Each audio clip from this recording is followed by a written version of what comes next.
வணக்கம் மக்களே! இது அரசியல் பழகு.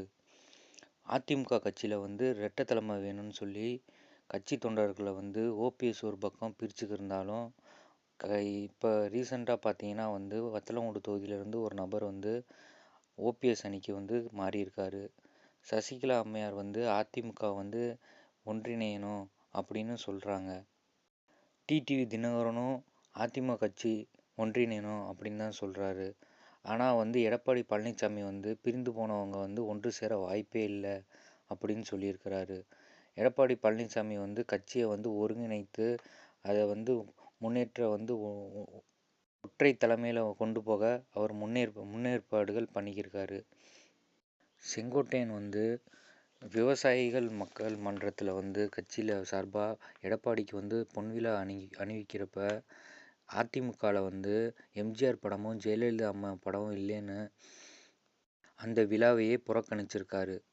செங்கோட்டையர் ஆதரவாளர்களும் அந்த விழாவ புறக்கணிச்சிருக்காங்க. இப்படி கட்சியில உட்பூசல்கள் அதிகமாகிக்கிருக்கிற காரணத்தினால, ராஜேந்திர பாலாஜியும் மாப்போ பாண்டியனுக்கு இடையே மோதல்கள் உருவாகியிருக்கு. இவங்க 2 பேரும் கட்சியில முக்கிய பொறுப்புல இருந்தாலும், கட்சிய உடைக்கிறதுல இவங்க முக்கிய பங்காற்றிக்கிட்டு இருக்காங்க.